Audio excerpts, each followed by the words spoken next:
Alrighty, thank you for joining me, everyone. My name is Ethan Righto. I'm a technical marketing manager here at Desktop Metal, and today we're going to be talking about additive manufacturing versus metal injection molding.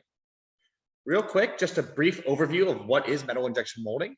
Metal injection molding is a powdered metal process that enables you to create these highly complex shapes and then mass produce them utilizing these inexpensive metal powders. You can see on the right here, we're using a wide variety of part sizes, from everything from very small to very to some medium-sized parts. It has widely accepted and validated standards, ASTM and ISO standards, and it's used across a broad variety of different industries and metals, everything from stainless steels to even titanium and copper materials. Of course, with all traditional manufacturing methods, there are some challenges in this industry, and most of these challenges come around the extensive tooling costs. You need these very expensive molds that generally are costing you $10,000 to even $100,000 per mold for each different geometry you want to make. With those molds comes this 8 to 20 week lead time. They take some highly skilled, dedicated operators to produce these molds. That's going to require a lot of work, a very long lead time, and of course, a very high part cost. Of course, because we're investing lots of money into these molds, we're only really using metal injection molding for very high volumes of parts because we need to amortize these tooling costs. We need to amortize our tens of thousands, hundreds of thousands, even millions of parts over that entire mold cost. Of course, since we've also invested in that mold, our part design is going to be relatively locked. We don't want to make any changes to that geometry because if we make a change to that geometry, we're going to have to make a change to our mold. We're going to have to invest more money and more time into that part. So looking at metal injection molding, as we already talked about, long lead times, 8 to 20 weeks to get up and running, large non-recurring engineering costs in both the design of the tooling as well as the fabrication. You need these highly skilled, dedicated operators to design the molds. It's a very industrial process. Most companies do not do metal injection molding in their own facilities. They have to send it out to an external vendor. And one thing we'll talk a little bit about today is there's quite a few geometry limitations on your parts because of just the constraints of what can actually be molded. So what's the result of this? You're seeing months to bring up a production line. From when your part design is complete to when it can actually start being produced, generally you're seeing months, and that's due to that tooling creation. You're seeing a lot less design iteration and customization because once you've designed your part, you're really locked into your tool that you're going to manufacture. You really don't want to make any changes because then you'd have to make changes to your mold. You're often sacrificing design optimization for ease of manufacturing. I like to say you're kind of bending to the will of your manufacturing method. You're far more concerned about how can my part be molded easily than you are about, is this the optimized geometry for the application? And as I already mentioned, this need to really only produce in high quantities because you're looking to amortize that mold cost. And well, today we're talking about metal injection molding. These challenges and results are really true for almost all traditional manufacturing methods, whether you talk about casting, machining, forging, stamping, or sheet metal applications. We really see these same challenges and these same results. Of course, we're not just here today to complain about challenges of traditional manufacturing. We're here to look for solutions. And today we're going to be looking at two major themes. We're going to be looking at metal 3D printing as a complement to metal injection molding and metal 3D printing as a replacement to metal injection molding.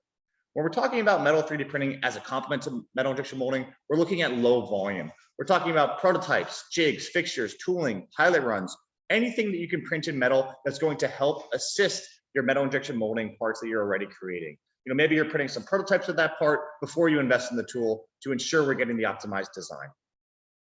Then we're going to talk about metal 3D printing as a replacement to metal injection molding. Here we're talking about high volume. We're talking about mass production without tooling via binder jetting, and we'll look at a bunch of examples of this and how you can produce parts in high volume instead of going down the route of metal injection molding. The two printers we're going to be talking about today, which both of them you can see behind me here. The first is the Studio System. This is our office-friendly metal 3D printer. It's great for these low-volume applications. It's very safe for the office. No hazardous powders, no dangerous lasers, no special facilities. Just plug it in, start printing parts in your office environment. It has this very easy to use workflow. It's fully integrated with our software. It's going to walk you through each step of the process and these easy to change materials, everything from 17.4 pH stainless steel, 316L stainless steel, even materials like H13 tool steel, copper, and 4140 low alloy steel for a wide variety of different applications. When we're talking about some of the higher volume applications, we're going to be talking about the shop system. The shop system is a binder jetting machine. It's great for these batch productions of end use parts. It has very, very high throughput, allowing for hundreds of parts to be printed per day. It's still quite accessible and easy to use. There's no third-party equipment involved. It's got this easy plug-and-play system. We're going to provide everything you need to be successful with this system. It has extremely high print quality. Over 670 million drops per second are being dropped by this binder jetting system, and it produces these fully dense isotropic parts. So today we're going to be talking about both the studio system as well as the shop system. So let's start with our first theme here, which is talking about metal 3D printing as a complement to the metal injection molding industry. The first thing we'll talk about is prototyping, pilot runs, and low volume production. With printers like the studio system, you're now able to print functional metal parts affordably and quickly during the development stage. No longer do I have to bother my machinist to machine these parts. Maybe I'm prototyping in plastic in the past, but a plastic part is really only good for form and fit. Now I can actually validate my part in the actual assembly, in the actual machine, to understand how that geometry is going to perform. That part can withstand high loading, high heat, corrosion environments to do what we're calling functional prototyping, not just form and fit like you do in plastic. So as you can imagine, maybe we're going to metal injection mold this part in the future, but before we invest in the tens of thousands or hundreds of thousands of dollars of tooling to produce this part, I want to print multiple different iterations. I want to try them in our machine to really understand how they're going to perform before we go ahead and invest in that tooling. A good example of that here is this nail gun head component. This was printed on the studio system in 4140 low alloy steel for just $78. Takes just 11 hours to print. You can see this very, very complex geometry that will later be molded. But for now, we want to prototype this part. It would be extremely expensive to machine, but very easy for us just to print. I can finish the design today at my desk, throw it on the printer. Tomorrow morning, I can come in and it's ready to go into the furnace. Another good example of this is the ability to produce larger parts. Metal injection molding does have some limitations with how large your parts can get, but with our process, we're able to build larger parts like this servo-driven timing belt pulley. We're going to get those same, very similar surface finish and material properties to the metal injection molding industry, but now we have less limitations to part size. This is a great example of assembly consolidation. The original design here on the left was based on some aluminum extrusion. It had these two collared clamps screwed together on either end, and then multiple fasteners to hold this thing together. Required some extensive, expensive post machining to produce this part. And the goal here was this is for one of our customers, Edgar Tool and Die, was how can they produce this pulley and make it less expensive to manufacture, lighten the weight, and lower the inertia on the part as well to allow the servo motors to run faster. This is a great example of some of the new design features that are possible with additive. And you can see, they were able to consolidate all 12 parts into just one part here. We're able to greatly lighten the weight of this part as well. You can see those kind of cutouts that are featured in this part that would really be difficult, if not impossible, to produce with traditional manufacturing. Another great complement to the metal injection molding industry is tooling. Tooling is certainly some of the most expensive and most time-consuming parts to create. It's almost always produced in low volume. These parts can be highly complex and sometimes can be very, very difficult to machine because they're using these very, very difficult hard steels, such as a tool steel, which, while they offer great benefits for being very, very hard, they are very, very difficult to machine and very, very expensive to machine. So a great benefit of printing your tooling is you're able to simply just print your tooling and touch up any critical dimensions on a 2.5 axis mill rather than having to go down, this very, very expensive machining route. Because now we're not machining our tooling, we're able to have these new higher performance innovative tooling designs since we're no longer limited to machining geometry limitations. So we're going to look at a couple examples of this. This first part here, which is actually complementing a gear that's been pressed and sintered. That pressed and sintered gear is attached to a shaft. Then the whole assembly is going to be induction heat treated. Of course, you need an end effector to automate this process. So this company here is from one of our metal injection molding customers, Alpha Precision Group in St. Mary's, Pennsylvania. And you can see, they're able to print this end effector. But of course, now that they're printing this part, they're not going to leave it completely solid. They don't care about any of this mass in here. So they're going to remove all that mass, which actually lightens the part, allows the robotic arm to move faster for a more efficient operation. Of course, now that we're removing material, this part actually prints faster and costs less to produce because we're utilizing less material because we're building it up layer by layer. Another good example of this is these chuck jaws. These are holding another pressed and sintered gear. This gear is having the inner diameter being machined on it after it's been pressed and sintered just to achieve that critical dimension. With these chuck jaws that are being printed, we're able to perfectly conform to the outside of the gear, which really reduced the operator time for swapping the part in and out, allowing the machinist to be able to cycle more of these parts per day. Also, of course, reduce the lead time and reduce the cost to produce these chuck jaws compared to having to have them custom machined. One more end effector example for you here is this end of arm, also from our customer Egger Tool and Die. You can see on the left was the original configuration, costing about $216 per set, weighed about 1.2 kilograms. The new generative design concept that you're seeing, I'm holding here in my hand, printed on the studio system, just $113 per set, about 0.8 kilograms, so greatly reduced the mass of the part, reduced the thickness of the arms as well, which resulted in some safety benefits. So you can see, the parts going through some automation testing, but one big benefit to reducing the weight here, it actually extends the life of these servo motors. The other components are integral, allowing you to put less strain on your servo motors, less strain on your robotic end effectors to allow those to run faster and longer. So now let's switch over to talking about metal 3D printing as a replacement to metal injection molding, where you're actually going to produce those end use parts in high volume to replace the parts that you would have been doing before in MIM. As we've already talked about a few times now, the real challenge with metal injection molding is this ramp up. Very long manufacturing lead times, high non-recurring engineering costs to set up production. While it can be cost effective at mass production, this initial ramp up's a challenge, 8 to 20 weeks of lead time, large non-recurring engineering costs, which really results in less design and iteration optimization, and it's really not a valid manufacturing method when we're looking at low to mid volume manufacturing. So just to compare this to binder jetting, what does the setup time for metal injection molding look like?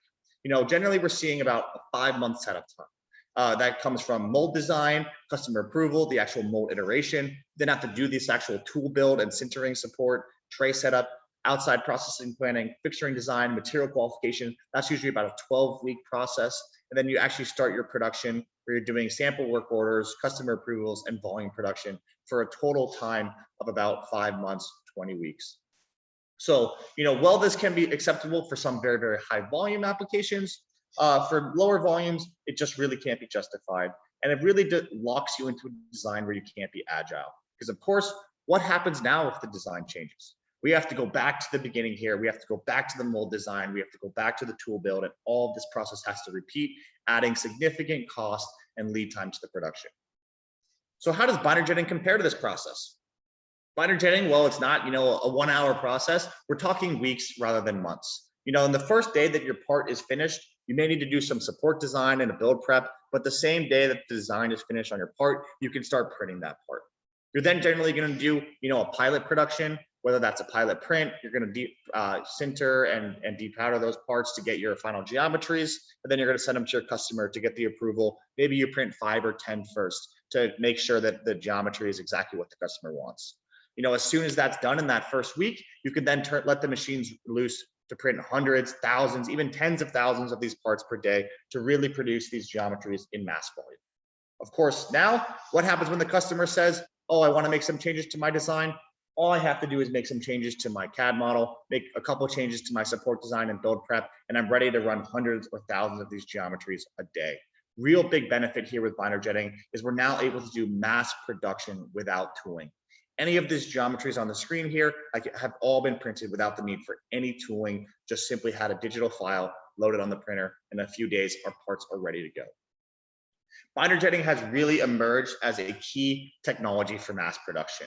It has these extremely high throughput thanks to these area-wide raster-based printing methods where we're covering the entire print bed in a layer in just a few seconds. We're utilizing these same low-cost materials from the metal injection molding industry with a broad different range of materials as well as suppliers.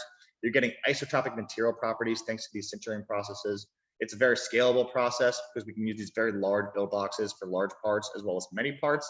And of course, very, very low waste because we're using reusable materials. Anything that's not printed can be recycled and printed again. So looking at a few different production scenarios here, you can see very, very agile process. On the left, you can see many different designs all mixed together into one build box where we can print all those parts overnight, where I want to print 10, 20, even 30 different geometries all at once. I can do batch production where I'm mixing and matching, a few different geometries, but still getting quite high throughput. And then I can do true mid-volume to high volume manufacturing where I pack the build box with as many parts as possible and really run that with thousands of parts. A quick example here, this is a shower spindle. It's a, consumer product, of course, used to connect to your hot and cold water handles to regulate the temperature. You can see here, this is a shop system build volume. We could produce this part for just $5.31, can build over 779 of these parts per build, almost about 5,000 of these parts per week. So hopefully you're seeing, with the shop system, we're really driving that cost down and that that throughput up to be competitive with metal injection molding for the opportunity to replace it. Another example here is this oil pump sprocket. You can see that spline in the middle, some of that great detail offered by binder jetting. Again, this is used in a pump for pumping viscous oil and gas fluids, but you can see just $4.74 per part, over 1,700 parts per build, over 10,000 parts per week. So really dropping that cost low and really cranking that throughput up. 3D printing also opens up the possibility for great new design freedoms because we're not limited to the same limitations of metal injection molding or other traditional manufacturing operations. For example, you can see this pedal here. On the left, you can see the original design, weighed about 1,300 grams, where it's really optimized for its manufacturing method more so than its application. You can see with additive, since we're building the part from the ground up, we can greatly redesign that part utilizing some generative design, some latticing structures to produce this new geometry that weighs less than half. And now what's so exciting about binder jetting is the cost is so low, the throughput is so high that these applications are not just for, some rocket ship that they're building one of or some very, very specific application, but now we can actually mass produce these parts. We're printing hundreds or thousands of these parts per day for everyday geometries, for end use parts, which is what's really, really exciting about binder jetting. It's bringing all these new design features to mass production, to mass volume, to everyday users like you and I. A good example of that here, you can see this lighting. This is a light fixture for an operating room. You can see that the original part was, a relatively simple design, designed to be cast or machined. But of course, when they needed a replacement part, we're now going to print that part. So we're going to ask ourselves, how can we optimize this part for printing? The first thing we looked at is, all of the mass that's in this part. Why is it that way? Just because it's cheaper to manufacture it that way, and it wouldn't be possible to manufacture it the way, we now have designed it. So of course, we're able to suck all that mass out of the part by using a lattice to greatly reduce the part. Not only does that reduce the weight of the part, but also reduce the cost to print this part because now we're using less material, less binder. It's going to actually be a cheaper part for us to produce while producing a highly optimized component. Another good example of that here is this lightweighted sensor holder. Of course, again, you can see it's been really, really latticed to produce all the weight out of this part, also reducing the cost of the part. And again, we're not just talking producing one of these for some special rocket ship. It's thousands of these per day we can now produce for actual high volume end use applications for everyday parts that you and I are going to be interacting with. So I bet you're asking yourself, that's great, but how do these parts actually perform? Can I actually utilize these parts in the same way that I would be other manufacturing methods, other materials that I'm using today? Metal injection molding powders, which are the same powders that we're utilizing, enable the fabrication of highly complex parts with excellent metallurgical properties. You can see, MIM materials really fall just below those of a wrought material with excellent tensile strengths, excellent elongation properties. An important thing to know about sintered parts is that they feature these dense polymer-free metals. Because of the sintering process, the history of the part and its powdered metal origin have been completely erased. The grains of the metal have grown larger than the original powder particles, and you will not be able to tell that the part was printed after the sintering process is complete. It's this homogeneous microstructure that makes these parts extremely attractive in industrial applications and extremely attractive in a wide variety of applications because of these very homogeneous isotropic material properties. Just looking at some material properties, specific to our process, our materials meet or exceed those of the ASTM MPIF standards. We're looking at a 17.4 pH stainless steel on our chop system. You can see our yield strength is about 660 megapascals after heat treatment, all the way up to 981. If you're curious to learn more about our specific material properties, you can head to our website, and all of our material data sheets are available for download, so you can really compare these to how you're making parts today. Another common question is about density. When we're talking about the studio system, which is that machine behind me, very, very easy to use system, our densities have a little bit of a range. With our carbon steels, we're looking at about 94%, and all the way up to about 98% for our 17.4 pH stainless steel to give you those properties that you need. On the shop system, which is that binder jetting machine that we talked about, we're getting densities up to 98% or higher. Really, really excellent material properties for these industrial applications. And as I mentioned before, all of our material data sheets are available on our website. So if you're curious to learn more, feel free to head over to our website. Thank you so much for joining me. I really appreciate you taking a little bit of time out of your day to chat with me about 3D printing and how we compare to the metal injection molding industry. Feel free to shoot me an email if you have any questions, thoughts, comments. Always happy to chat with anyone. I learn a lot from you, and I'm sure you'd be happy to discuss 3D printing. It's always a good time. If you're interested in learning more specifically about your actual applications, about your parts, the way you're making things today, feel free to sign up for a one-on-one meeting with me.